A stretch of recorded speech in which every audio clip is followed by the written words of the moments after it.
Welcome to the last day of Henry VI Part 2. We have made it all the way to the end of yet another play. I think this is like 11 now or 12, something. I'm starting to lose count. But anyway, Henry VI Part 2. Today we get to hear from young Clifford in Act 5, Scene 2, which aren't you're sitting there saying, I know you're sitting there saying, but there's 3 scenes in Act 5 in Henry VI Part 2. Yes, there are, but there aren't any 12-line monologues in the very last scene. So I wrote some notes so that I would make sure to like fill in all the blanks because, well, I'll get to that in a minute. So anyway, yesterday we had sort of a throwdown scene where York was like, I deserve the throne. And then we had the guys picking sides. So we had Clifford siding with the king. We had Warwick and Salisbury and York's 2 sons, Richard and Edward, siding with York, and they all decided they're going to fight. So now in Act 5, Scene 2, we have the fight, and it's going to be a battle, and it starts off with Warwick sort of calling out Clifford, and then York enters, and then Clifford shows up, and York dismisses Warwick because he's like, no, I'm the one that needs to kill Clifford, which he does. And Clifford says something in French before he dies that's like the end means the crowns, or the crown mean the end, or something like that. It's in French. I don't speak French. Anyways, it's something that's supposedly poignant. And then York goes off and fights more war, and Clifford's son, young Clifford, because again, they're not very creative with their names, and young Clifford, who we haven't seen at all before, comes in. We're just supposed to know that this is the son. I don't think we've seen him. Anyway, he comes in the middle of battle, in the middle of war. He comes on the stage and he says, "Shame and confusion always on the rout. Fear frames disorder, and disorder wounds where it should guard. Oh, war, thou son of hell, whom angry heavens do make their minister, throw in the frozen bosoms of our part hot coals of vengeance, let no soldier fly. He that is truly dedicate to war hath no self-love, nor he that loves himself hath not essentially, but by circumstance, the name of valor." And then he sees his dead dad. Oh, let the vile world end, and the premised flames of the last day knit earth and heaven together. Now let the general trumpet blow his blast, particularities and petty sounds to cease. Wast thou ordained, dear father, to lose thy youth in peace, and to achieve the silver livery of advised age, and in thy reverence and thy chair days thus to die in ruffian battle? Even at this sight,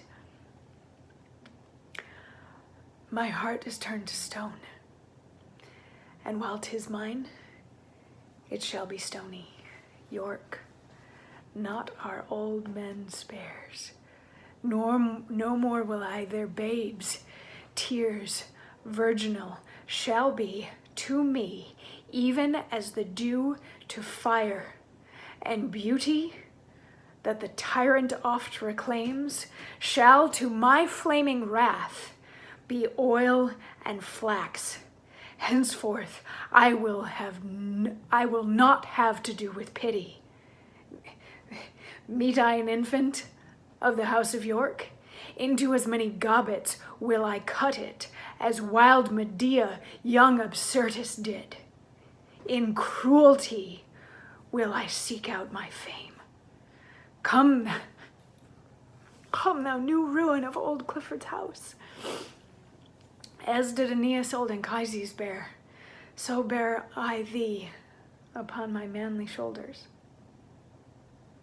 But then Aeneas bare a living load. Nothing so heavy as these woes of mine. And he picks up his dad's dead body and carries him off the stage. So now we've got a nice blank stage that we can continue on with like all the crazy battle stuff. So he leaves, and then Somerset and York's son, Richard, the youngest son, who's going to be important in a later play, a couple of later plays, fight, and Somerset dies, and he dies under the sign of the Castle Inn, which fulfills the prophecy of how he was going to die, like he should beware of castles or some such thing. And then there's more fighting, and the king and queen come in, and she's like, come on, and he's like, what's the point? And she's like, come on, we just gotta get to London because people still like you in London, so let's go where it's safe, you stupid idiot. And young Clifford comes in because he's taken care of removing his dad's body from the stage, I guess, and he's like, well, all of this really, really sucks, but your highness, you should flee. And that ends Act 5, Scene 2. So quick, just a little tidbit in going over Clifford's speech before I tell you what happens in Act 5, Scene 3, and we wrap this whole thing up. It's kind of an intense speech. He comes in and he's got all of the flames of war, and he's ready to fight, and he's ready to go for what he believes in, and then he sees his dad like dead on the field, and he's really, really crushed. But what it does, he doesn't like mourn his dad, really. He decides that he's going to become a horrible, horrible human being in response to his dad being dead. He's going to go murder every member of the York family that exists now and ever will exist for the rest of time, because that's what he thinks fair payback is for this. So that is also going to be important in the next play, that Clifford is just out for blood and wants to kill everybody that has anything to do with the Yorks. So now that we've seen the side with young Clifford and the king and the queen, they're running back to London. So then in Act 5, Scene 3, we have to check in with the York side of things. So we're still on the battlefield, and a retreat is sounded, and York is like, where's Salisbury? We're screwed if Salisbury isn't here. And Richard, who killed Somerset, comes in, and he's like, I tried like 3 times to help him, but he's really old and feeble. And then Salisbury enters, and he's like, good show, old chaps. And Salisbury and Warwick and Richard and York, and we're presuming that Edward is there too, even though he has no lines. It's a really short scene. They're all like, let's go, let's like keep our momentum going. Let's follow the king to London and build on this St. Albans battle that we just won, and keep fighting, and huzzah! And the play ends. So, thus ends Henry VI Part 2. Hooray! It's finish a play day. It's a good piece. It's an interesting piece, but very much like Empire Strikes Back, it can't really stand on its own. You need Henry VI Part 1 for all of the context and the way that Henry VI Part 2 starts. Like, it doesn't catch you up on things. You just have to know the things.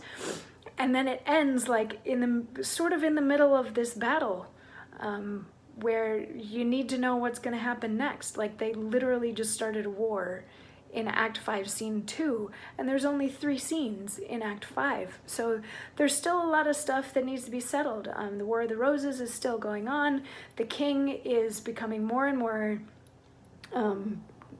unattached to the world around him. He's really getting tired of being king.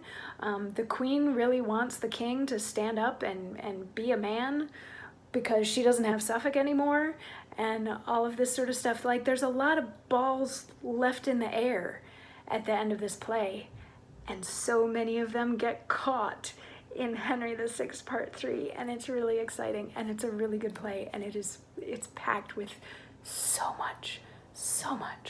So yeah, join me tomorrow for new play day as we start in on Henry VI Part 3, and then we can be done with Henry VI in like a month and a little bit.